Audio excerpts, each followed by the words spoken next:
All right, everybody. Thanks so much for stopping by another live episode of Real Estate Titans, sponsored by Lionbolt Media. I'm your host, Greg Fowler, traveling throughout the marketplace, interviewing the top real estate professionals in our field, essentially gathering insight, inspiration, really drives and motivates these top producers above and beyond everybody else in what I'd like to consider a real estate titan. Now, our very special guest and featured titan for today, all the way on the East Coast in beautiful New York, none other than Lindsay Barton Barrett. Now, Lindsay, it's an honor and a pleasure to have you on the show. I'm super thrilled that you took the time. I know you're extremely busy, so thank you so much. It's an honor. Thank you for having me. I'm happy to be here. Oh, this is so great. And I can't wait to go into the series of questions, everybody out there, to get to know you as a person and a professional, and really just draw perspective, knowledge, and experience from you. So I guess without further ado, let's just start with that first question, which is really telling everybody a little bit about yourself, Lindsay. So, who you are, where you're from, what got you into the business, and kind of your path to where you are to today.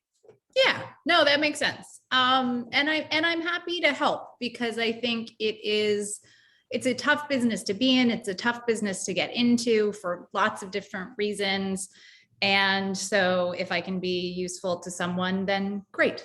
And, a lot of people were really helpful to me getting to where I am, including, but not limited to, my first real estate broker, which is I got in the business in sort of the same way as a lot of people, which is, I bought something and I went through the process and went, this could have been better, or, that kind of thing. So, right.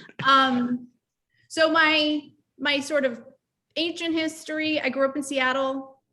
Yeah, I mean, and I love it. I like going back there, but I'm home. I live in Brooklyn, been here for nearly 20 years.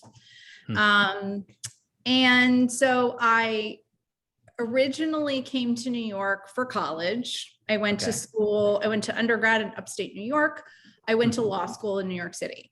So I graduated from law school not knowing exactly what direction I wanted to go. And I wanted to practice, but I wasn't totally sure. And I always really had a penchant for real estate. Like, I loved real estate, but law school, as you've heard, they teach you how to think like a lawyer, not to be a lawyer. Interesting. So yeah, not always as sort of everyday practical as you'd like it to be. So I started practicing at a corporate firm.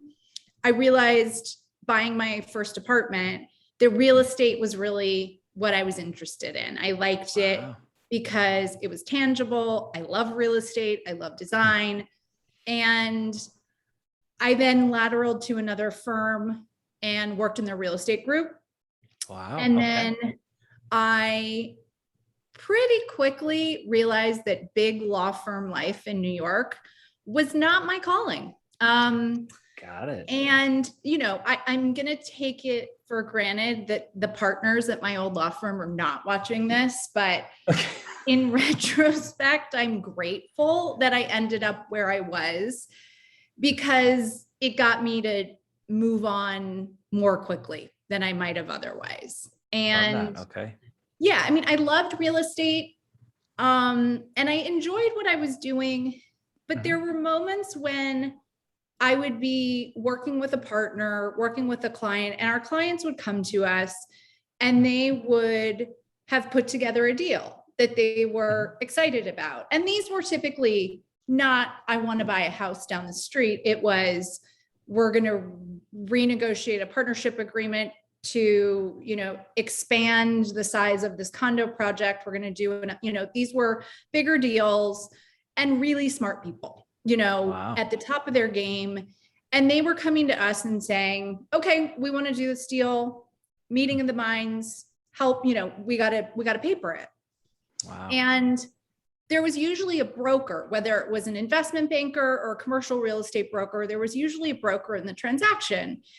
And I realized pretty quickly that that was the role that I wanted to play, because I realized that I was sitting in the position of, okay, you guys are very smart. You've done this before, you've been successful, but now here's all the reasons you shouldn't do this. And here's all the things that like, we're going to say you have to have in place, even though you didn't necessarily want them, because we're here to kind of protect you and bill. And so I got to a point where I realized I wanted to be bringing people together.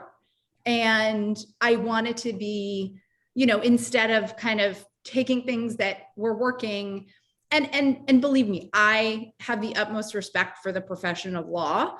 I go to many a closing where every single person in the room is a lawyer. And, my lawyers, the lawyers who I work with are, I'll say my most critical partners. They're the people who sometimes I really have to work with on a tough deal to get to the end. And, maybe the broker is out of town or difficult to work with. And then I need to call in the lawyer. And so I think lawyers are an imperative piece of the process. And in New York City, I would say they are more involved in transactions than a lot of other markets. I know there are other markets where lawyers don't even step into the fray and brokers write contracts and all of that stuff. That's not the way it happens in New York. And so lawyers are important, lawyers are critically important. It wasn't what I wanted to do. And so I realized that pretty quickly. And I worked with a commercial real estate broker on a transaction very soon after I moved. And he kind of said to me, you should be a broker. And I thought, maybe I should. And so that's basically how it started. And I got my license. And now I really hope the partners who I work for aren't listening, because I was moonlighting as a broker while working at a very big and prestigious law firm in New York City. Unreal. And it was in the very early days of BlackBerries. So I would be sitting in a partner's office and they would say, I need you to stay till 9 o'clock tonight to work on something. And I'd have somebody texting me going, we really want to see this apartment. And I'd have to say, well, I really can't, I have a commitment. And so, and that kind of segues in some ways into what I think is a big part of what I've been able to help other people with. And one of the reasons I've been successful is I realized very quickly, it is not a part-time job. It is not a hobby. It is not like something you do for friends, but, and for some people it is, for some people it is, but at the end of the day, if you want to make a living and if you want to grow as a person and professionally, it's a job. It's a real job. Yeah. So, 100%. It requires, whether you're trying to build your business where your job is building your business, or whether you're trying to service your clients, in which case that's probably the job, or some combination of the two. It's a real job. And there's a lot of different ways to do it. There's no one way to do it, which is one of the reasons I love it also, is it's not the kind of job, kind of like working in a corporate law firm, where necessarily you have to like take your life and your personality and put it in the drawer from 9 to 7. And then, and then you can like fly your freak flag later. Like you can be who you are, and not every client wants the same broker. It's such a personal process, which is, again, one of the things I love about it. But because of that, you can be a real person. So, But Lindsay, as you're going through everything, this is absolutely incredible. And you're just painting the picture of, your progression through your life, and, from Washington State to New York, and then law school, and then really finding out quickly that that's not the direction that you want to go, and being involved in real estate.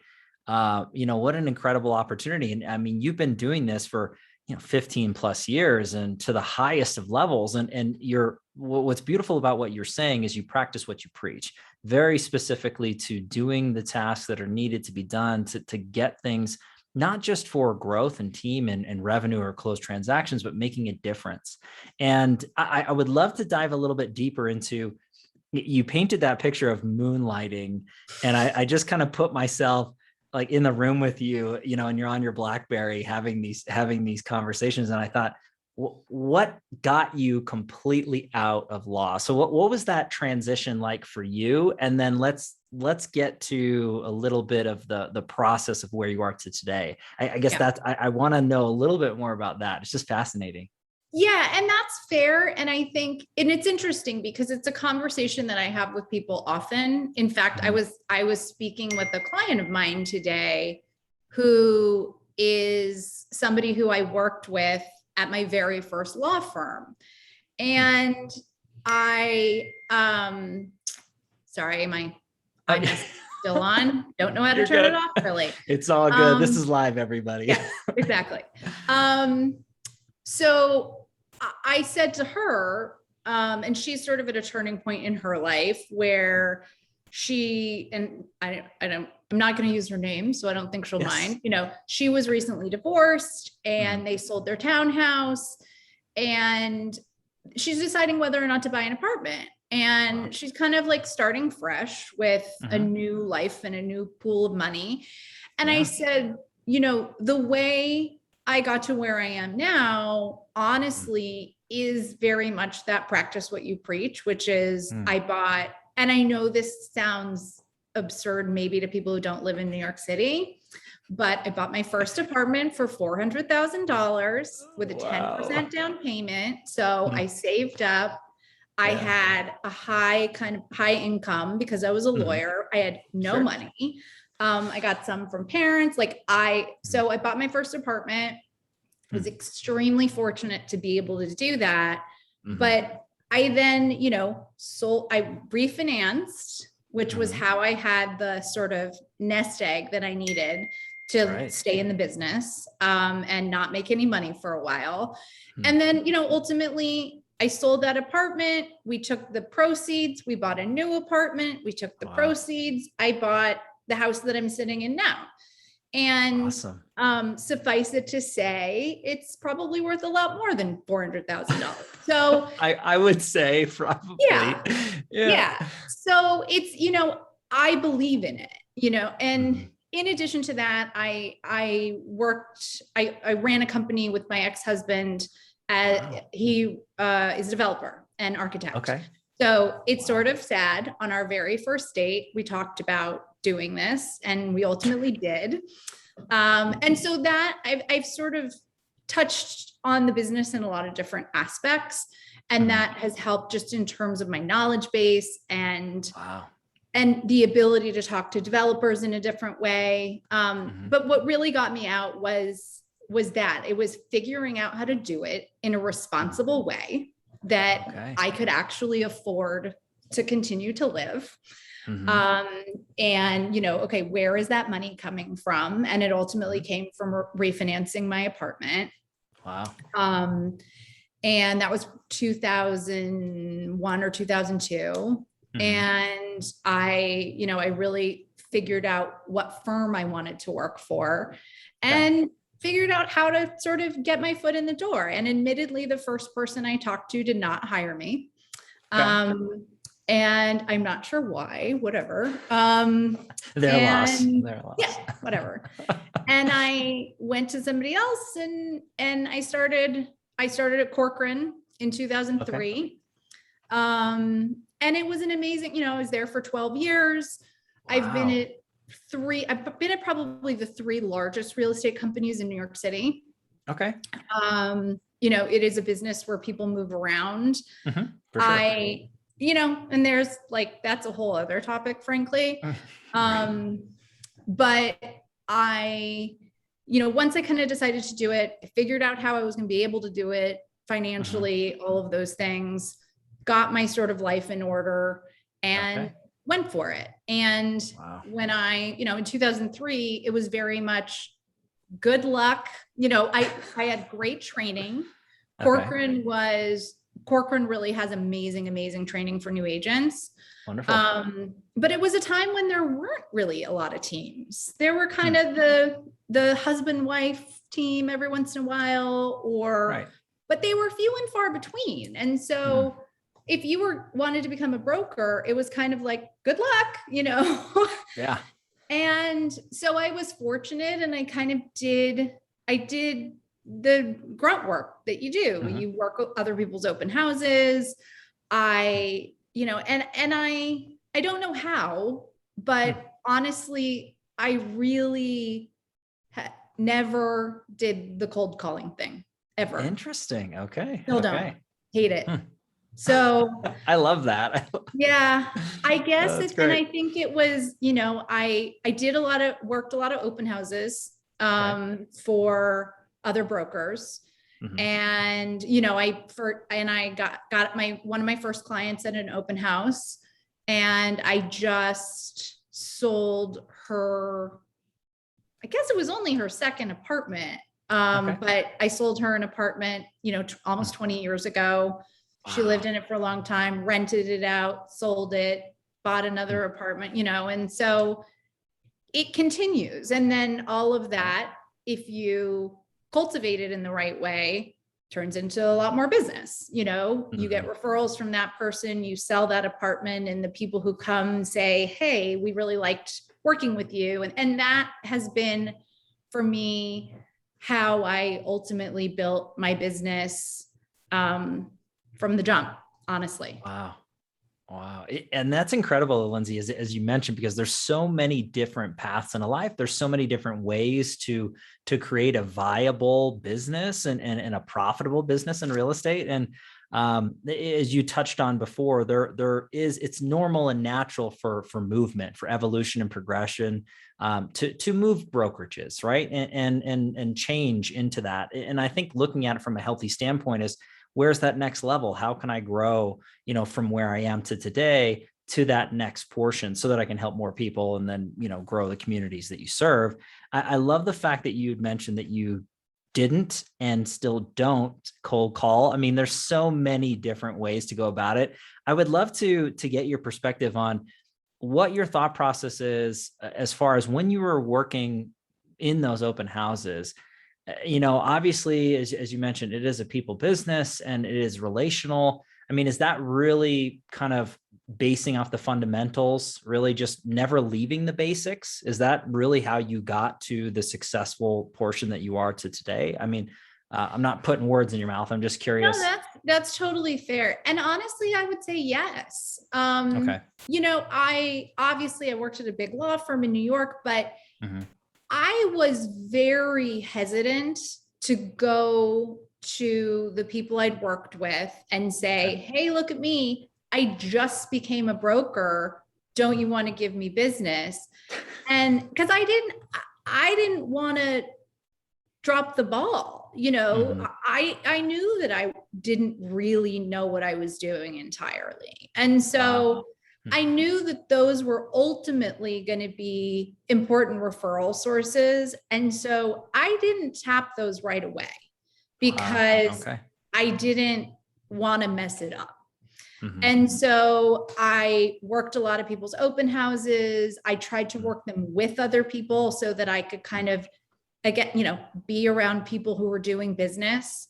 That was always really important to me. I've always worked in Brooklyn, but I've always been in the Manhattan offices. I work in both, but it's always been important to me to be in an office where there's a lot going on. And I think I really grew that way. But I got this sort of website leads from Corcoran. And I just, and then I would get a listing and you'd kind of really try to cultivate the people who came, and you get to know, like, it's about knowing what you're doing. And, and just being, even if it's really specific, it's like, okay, I'm selling in this building. I have one listing and I'm going to know everything about it. So when people come, I can be knowledgeable, even though I didn't know anything about it 2 days ago. And you know all the restaurants, and you know all the schools, and you know all of it. And so when people come to you, they think, oh, okay, this person knows what they're talking about. And then you figure it out as you go. And so that was really it. It was really about trying to be professional and prepared and relate to people, figure out what was important to them. And that was really how it grew, Wow. And I think back on it, and I'm surprised in retrospect, but I think it was, and then once you have that level of confidence because you do know what you're doing, then you really reach back out to all of your network. And I started in 2003. Okay. And then my daughter, I had my first child when I was in 2006, January 2006. So that became a little bit of, that was like my new network. And it's funny because, and I'm sure other people in a similar position laugh at this, where, you talk to people and they go, oh, you're a real estate broker. That's so great. You can pick your kids up from school and you can do doctor's appointments. And, and I don't get upset, but I kind of go, no, that's not what I do. Like that. I'm not that kind of real estate broker. I'm the one who, unfortunately, when on occasion I'd go to my kids' parent teacher conferences and they, their teacher would go, and who are you? Oh my gosh. So for me, it was always about quantity or quality over quantity in terms of the time I spent with my kids, because you work on the weekends, you work late, you show late. And I think especially once I got divorced, to me, it was then really important to have the support at work so that there was more quantity. I wanted to make sure that I was here because it was just me. So it's, it is something that you can be flexible with and you can mold, but that requires really competent support. It's you become successful because you provide a certain level and type of service. And you can't just then go, okay, well, now I'm going to change course and I'm not going to provide that level of service. I'm available on, Mondays, Wednesdays, and Fridays. Like you can't, you can't do that. And so for me, that was the impetus to start a team. And, and I will say, my very first manager, who really started the training program at Corcoran, he was amazing. And, he said to me right after I gave birth, I think, or maybe right before, he said, you need an assistant. And I said, you're crazy. What are you talking about? I don't need an assistant. And I didn't want an assistant. Like I'm not a control freak, but when you do it yourself, you know what it looks like before it goes out the door. That if it's messed up, you messed it up, and so that's always, I've really been very independent from, as my parents would say, very early age. I love it. And so I didn't want an assistant. And he said, you need an assistant. And he helped me find one, and it changed everything for me. Wow. And I say that to other people. I mentor people from time to time. And when people get to that sort of turning point where they find they're too busy even to respond to their clients, that's not acceptable. And that's when you need help. And it changed everything for me, because all of a sudden the stuff that I was spending time on that it was silly for me to be spending time on it. I didn't have to. And it liberated me to really engage again with my clients and do the things that I enjoy doing, and not necessarily the stuff that doesn't, and it all matters, but that wasn't, that was silly. And so Sure. every time in my career that I've added a really high quality team member, my business has taken off. Wow. So okay. It's important, and like we were talking about briefly ahead of time, there's lots of different teams. There's lots of different models, and all of them are, all of them have their merits. My model has always been, I like this business. I'm in it for the money. Don't get me wrong, and that's why I work, I would probably do something else if I didn't want money. I might do it a little, but I wouldn't do it like this. Right. And so, but I like it, I really like engaging with clients. I like real estate. I like design. I like helping people figure out how to turn coal into a diamond. Like I love that. And so for me, building my team wasn't about necessarily training other people to go out and do what I do.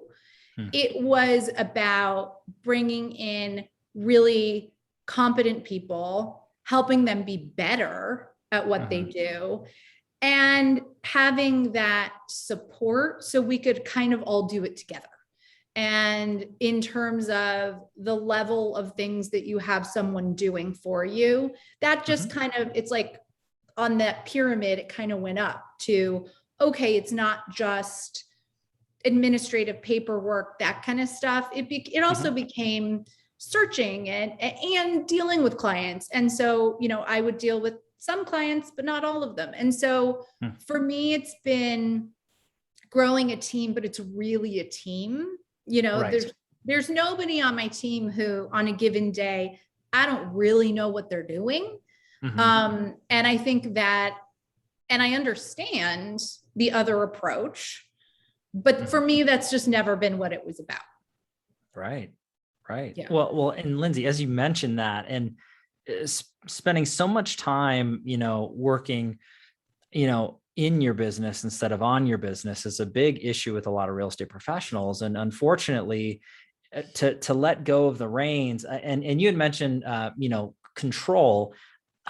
I think that everybody goes through that pain and feeling like no one's going to be able to do this like me, and no one's going to be able to, but at the end of the day, putting those pieces of the puzzle together to paint that perfect picture is really what you're going for. But you do it in such a very specific way. You're not just getting a massive team to blow these things out. You're looking at it very strategically, for everybody has a very specific portion to be done for the greater good. But I love that you were identifying the highest and best uses of your time.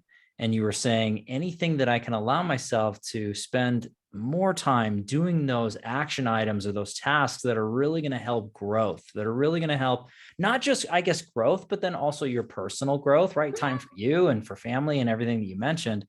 I love that aspect and perspective that you have. And again, you've done it, you're doing it. And obviously it's working because you do it to the highest of levels when it comes down to it. And sometimes, I'm sure you probably get asked this all the time, but do you ever sleep? It's just one of those things where business just keeps going. And to your point, when you get to a certain level, as you have gone and then some, it's hard to kind of pull that back and say, well, right now I'm only going to work the Monday, Wednesday, Friday, this time. So, you've really figured something out really special. And I'm just glad that people are able to hear that from you directly. And it just blows my mind. But with the team though, specifically, I mean, you're growing. And with that, I mean, correct me if I'm wrong, but what's the next steps for the team look like? And is there levels of expansion internally? I would love to address that, just with you and see what's going on there. Yeah, I for sure. And one of the things that I love about the business is and I was having a conversation with somebody about this yesterday. it is not remotely a zero-sum game. You know, it's one of the few industries where your competitors are also your collaborators. Oof, and love so it's, you know, you can kind of, you know, I pitch against the same people all the time. Well, I also do deals with them all the time. And so, you know, it's really figuring out how there's enough business to go around. And, you know, obviously when you're desperate for that next commission check, it's really hard to feel that way. And I think that's one thing that's critically important too. And I don't know, you know, you can't fake that really, but it's important. Like, you can't want to deal any more than your clients do, or you're a bad broker. Like, so it's, you know, what I do appreciate is if somebody comes along, even if I'm not necessarily at a point where I feel like, okay, now is when I really need to grow, there may be a place for that person, because they may make connections for you that you never would have had. And you may be able to help them create something they wouldn't have been able to do on their own. And so it is a business where, even the way that I kind of do it, where we're really all working together, it's not this sort of independent situation.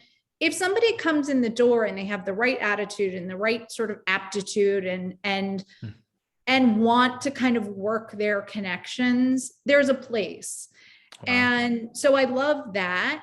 I will say right now, I think so many professionals in so many industries, my biggest struggle is finding really good people who want to be on my team. I've been really, really fortunate. And you know, in years past, I've had some incredible people work with me. And when you lose those people, it hurts. You know, you cultivate these relationships, you cultivate these, you know, kind of professional, you figure out what people are really good at, and, you know, and you work well together. And I had, up until kind of June of this year, just a stellar team. And people who'd been with me for a really long time, and some newer people who were incredible. And I lost 2 of those people to family, you know, babies and other locations, and, you know, also sort of family and like different opportunities. And I'm, you know, and I'm really happy for those people. But now my biggest struggle is finding the right people, figuring out if they're right, and, you know, and then really reinvesting in my business, because I want to make sure that anybody on the team feels like they have my support, feels like they're learning from me. And so it's about being present, which also is so much harder in this new environment of working from home.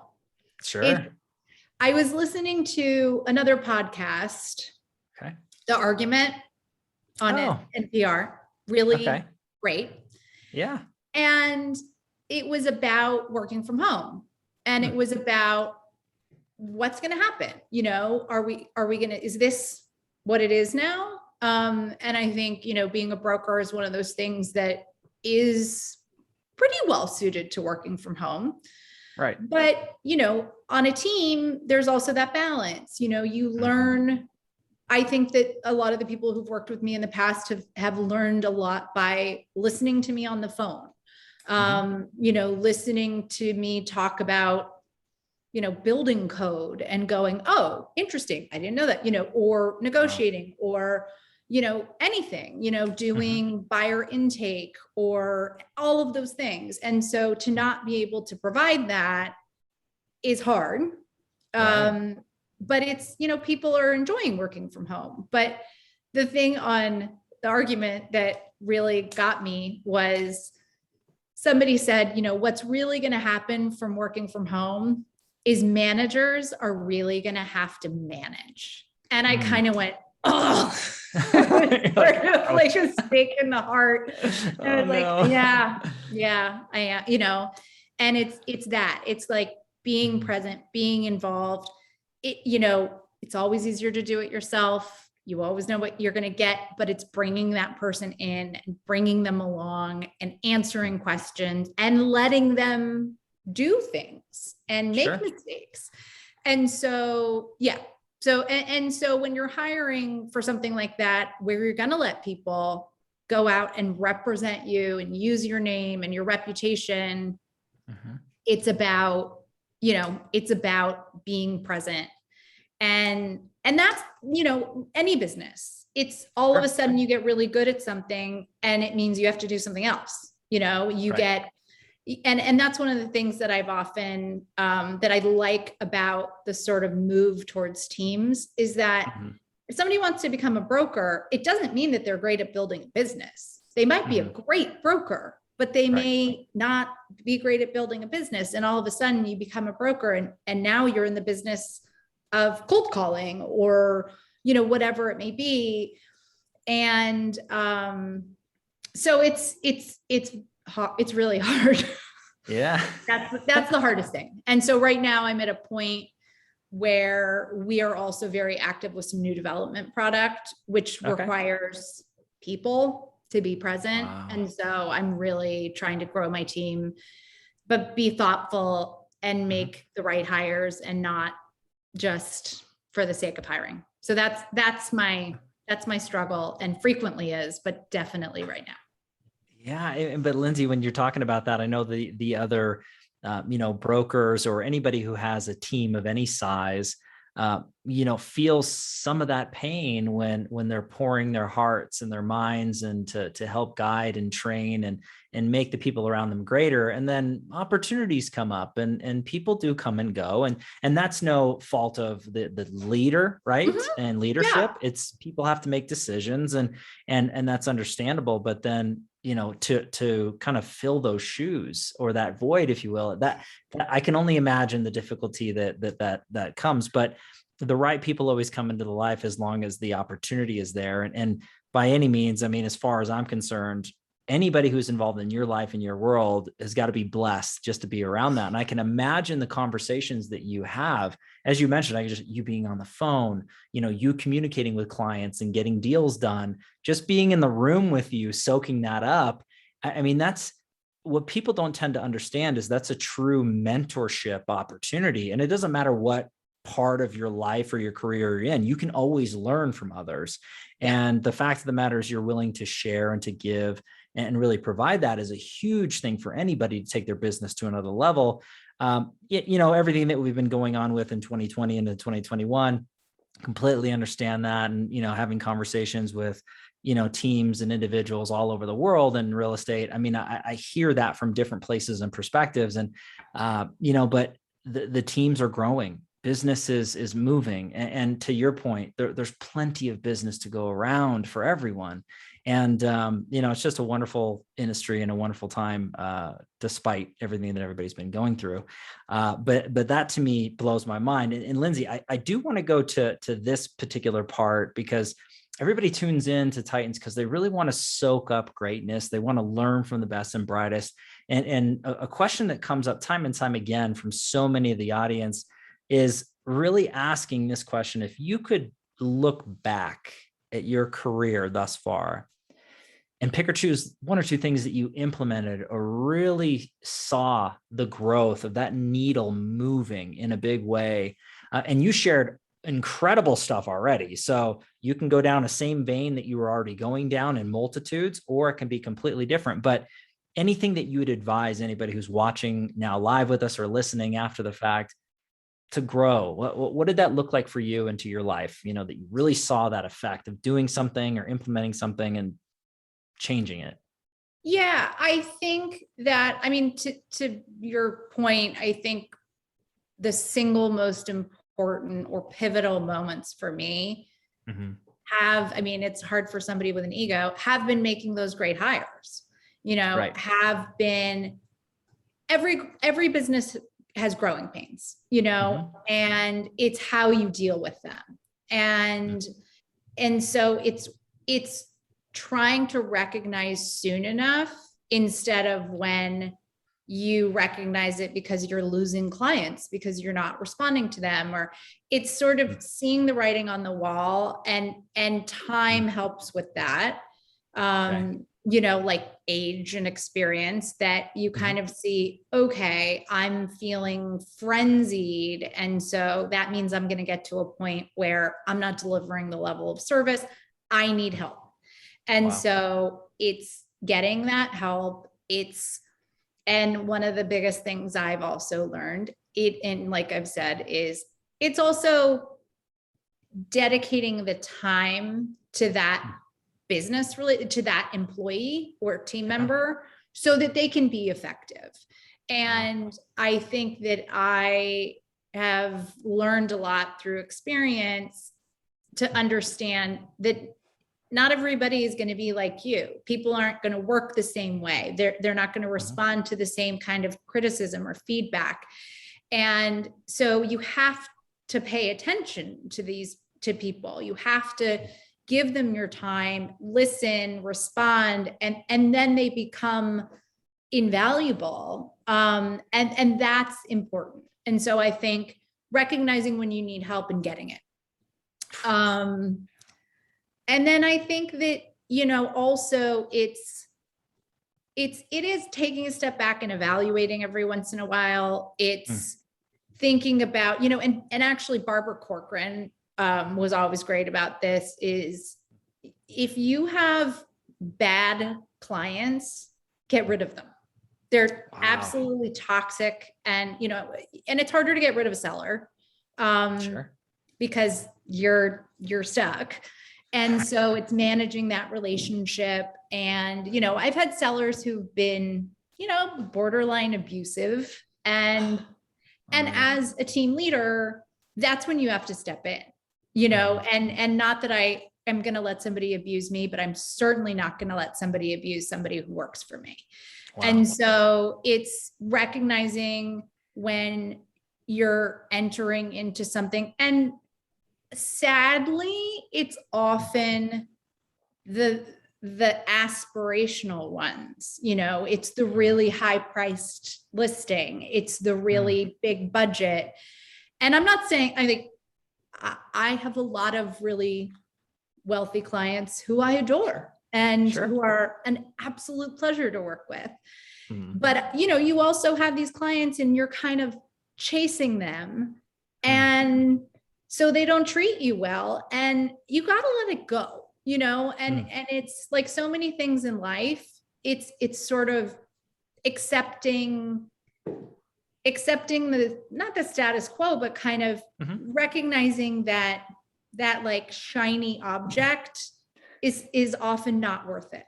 And, you know, and the other thing I think I've had this experience, if you like lose a listing because you don't, like, that's not a client you want to be involved with, what that also does is it liberates all the time that you were spending on that listing and all the energy that you were lying awake at night going, God, he's so, you know, like, how do I deal with this better?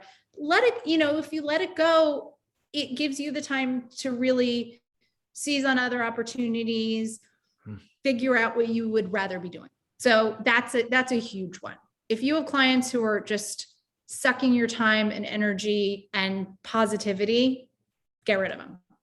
Oh, wow. I mean, Lindsay, when you, but to your point though, that's, I would agree, easier said than done for so many people, but at the same time, there's so many people that are tuning in right now that hit them right in the heart and in the head. And it logically, it makes sense, but you got to take that leap of faith and understanding that, look, this isn't right for a lot of different reasons, but your point about freeing that time, don't think of it as a loss, think of that as a gain, and to say, hey, this wasn't right.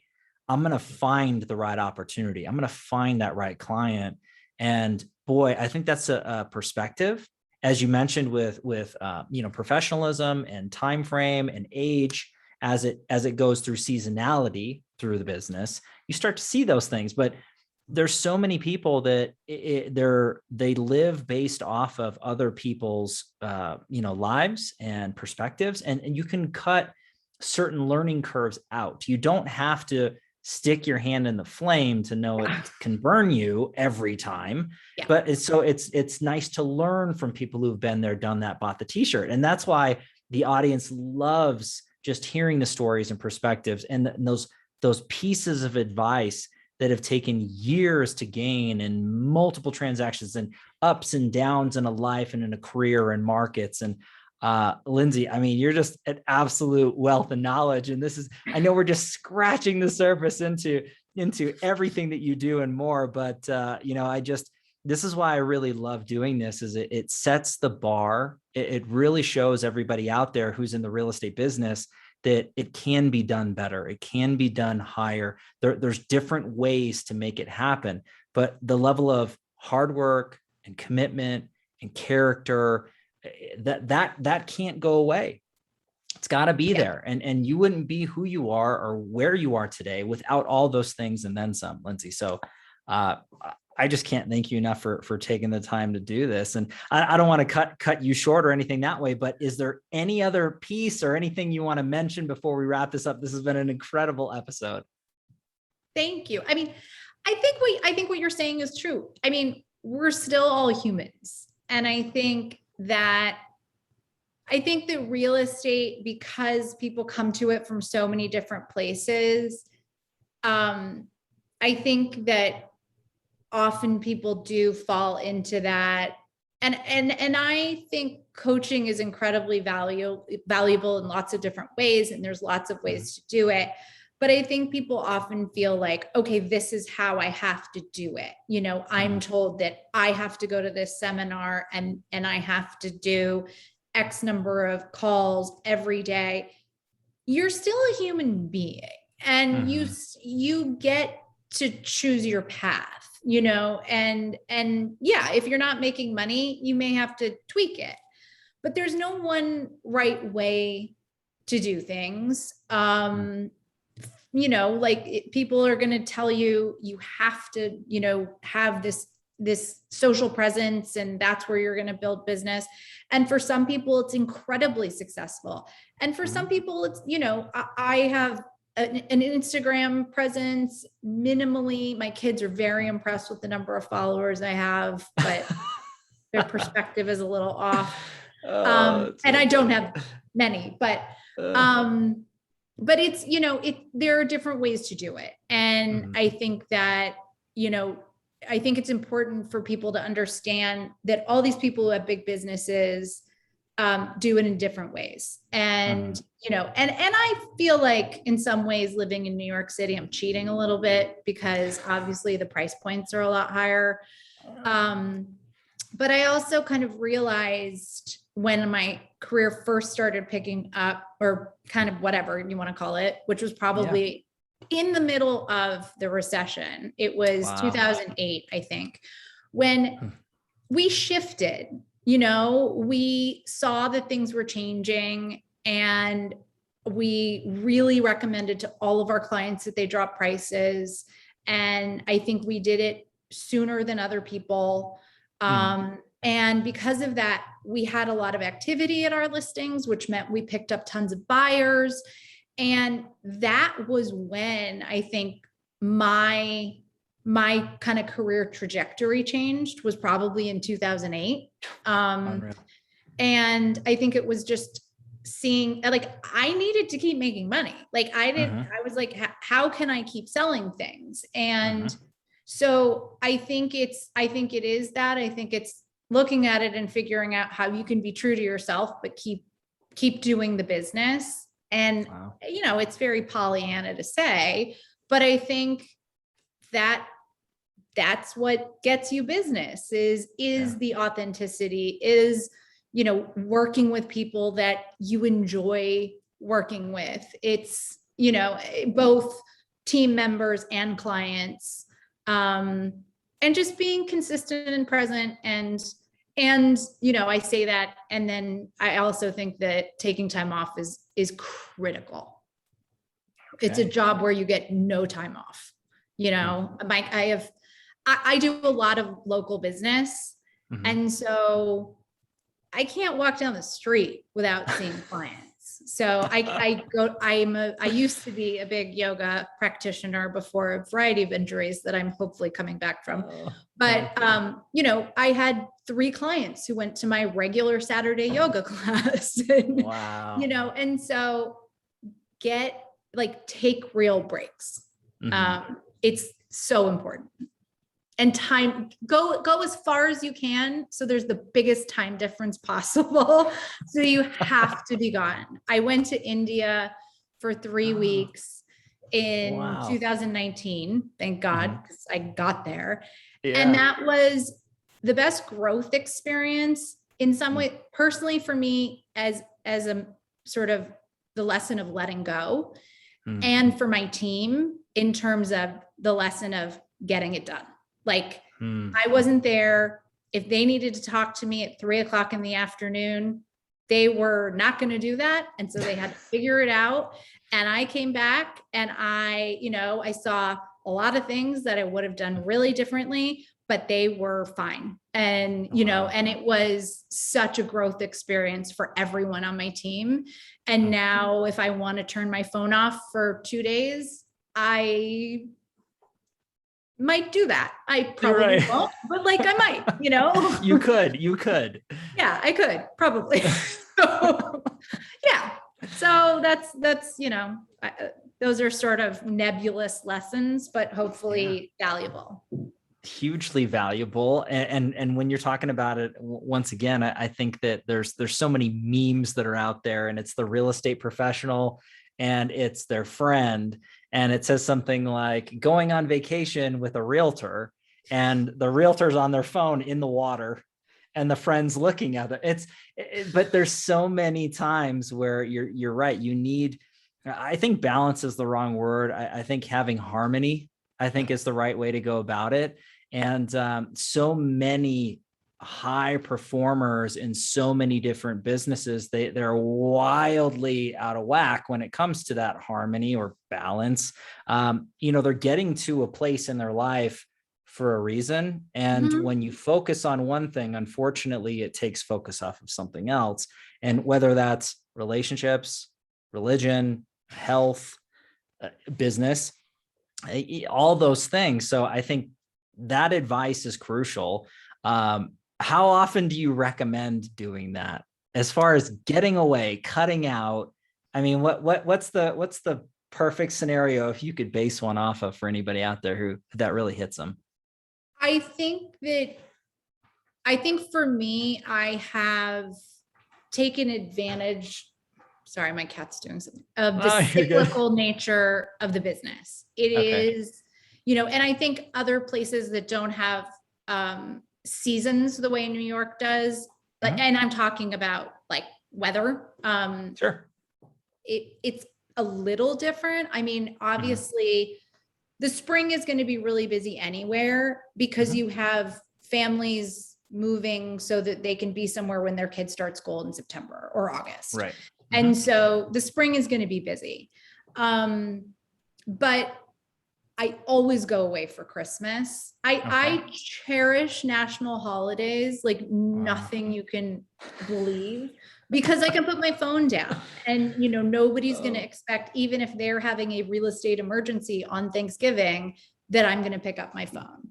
And so I cherish those. I do try to go away on the sort of holiday weekends. Okay. But I also, I take an international trip with my daughter every year. We were in Greece for a week in August. And you just got to stick to it. The minute you cancel a vacation for something, it's going to fall apart. Yikes. Wow. I mean, I really I remember my very first listing. I was so excited. I canceled a vacation to do it. And I didn't have the listing fully executed, but it was done deal. We were putting it on the market. I took photos, and then I will admit it was a lawyer who totally over lawyered the listing agreement. And my manager looked at me and said, "I'm not signing this." He's, like, this is not a person. If anything goes wrong, we're going to have a problem. And I'm doing you a favor and I'm not signing this. And I canceled my vacation. I didn't get the listing. I took the photos. I was pissed off. Like, just, and I've come back early from vacations for things like, yeah, do your best to take care of yourself. And the vacations are about recharging, so that you can come back fresh. You can see, you can put the crossword puzzle down and then come back the next day. And all of a sudden the thing that was, so frustrating, it light bulb. And so that's critical. So do it, everybody's different. Some people, a weekend away is great. Some people, they need a week and a half, and you kind of got to figure it out and what's realistic based on family situations and all of that.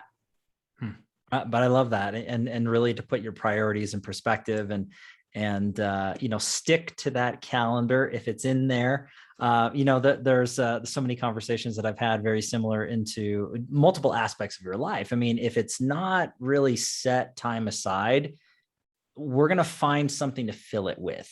Yep. So it's just a bizarre world that the real estate world is in. And just on final note, in my thought process, I love that you had mentioned when you had looked at it from certain perspectives of the consumer, and they base it off of, oh gosh, you have time to take the kids here and to do this. And it's like, it's so flexible. To me, it's a huge misconception to the masses, right? The audience who's tuning in, the realtors, lenders, builders, developers. I mean, this is not geared towards the consumer, but when I mention it, it's just so comical to me. They just have no idea. And no disrespect to any, HGTV or Bravo TV stars. We've had them on the show. We love you guys. But at the same time, it's clouded the judgment of reality for consumers into what you guys do on a daily basis. And the adage that I was told years ago, which I thought was fascinating, it's like a duck on water, and it's graceful and smooth, and everybody's, wow, look at that. But then underneath, just moving really fast, and the consumer just doesn't see the pedaling and the movement and everything that you guys do to get it done. They just see the smooth, graceful duck. And I just find that fascinating. Again, once again, another true pro has just mentioned the consumer behavior.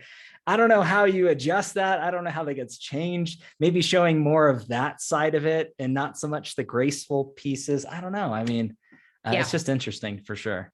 Yeah. And I think it's interesting that that's all taken off, because it is, there are parts of it that are a production. And so that's the sexy part. That's the part that people are excited about. But like any production, whether it's a restaurant, whether it's an event, whether it's, a play, like what you see is beautiful and choreographed. There's always frenzy behind, like there always is. And so it is important for people to understand that. And it's, I was a lawyer. I became a broker. There's no shortage of joke books to cover everything I've done. And I get that. But it is, it is hard. And, I don't want to be negative, but I will say, I think that it is hard, and brokers have a bad reputation. And unfortunately, for a reason, I think that, I have so many colleagues who I respect so much, and I could not do my job without the people I work with. And that includes all the co-brokers that I work with every day, and I respect, and we work well together. But unfortunately, it is a path where there's a very low barrier to entry. I think there is a certain element of sort of puffery that people engage in, especially now as it's become this kind of spectacle. And it's unfortunate. And so I think the more people can just be honest and real and back things up and give people information and be honest about, people get upset if they show up at an open house and you're still putting flowers in a vase. Well, how do you think the flowers got there? if I'd been here 2 minutes earlier, instead of showing another property, you'd be happy, and so it's, I think being like in every part of it, being real about what goes into it has to be part of the process. I love that, Lindsay. And you just, the way you are with words, you just paint these beautiful pictures. And I literally just put myself in that scenario. I'm thinking, yeah, well, how would they get there? Come on, I mean, let's be real. But it's so great. And again, your character, your humility, just the work ethic, and like you're really setting that bar high. And again, it's just been an honor and a pleasure to be spending these moments with you and just sharing your story and everything about your career thus far, and many more successes to come from that, Lindsay. But I can't thank you enough. I do have to dub you an official real estate titan. That is a title that is yours forever to keep. There's no plaques or trophies, but it's in your heart. So no one can ever take that away from you. But Lindsay, thank you so much. Seriously. Thank you. It was an honor. This was great. This was awesome. Thanks. Love it. And everybody, thank you as always for your time and attention, your love and support. If you like what you're doing, Real Estate Titans, don't forget to like, subscribe. You know what to do at this point. I do have to give our sponsor a quick shout out, Lion Bolt Media. If you are in real estate and you're looking to grow your digital presence when it comes to really market saturation, lead generation, conversion, please visit lionboltmedia.com. We're live here every Tuesday afternoon, a different Titan, a different location. We'll catch everybody in the next live episode of Real Estate Titans. Take care. Thanks, Lindsay. Thanks. Bye.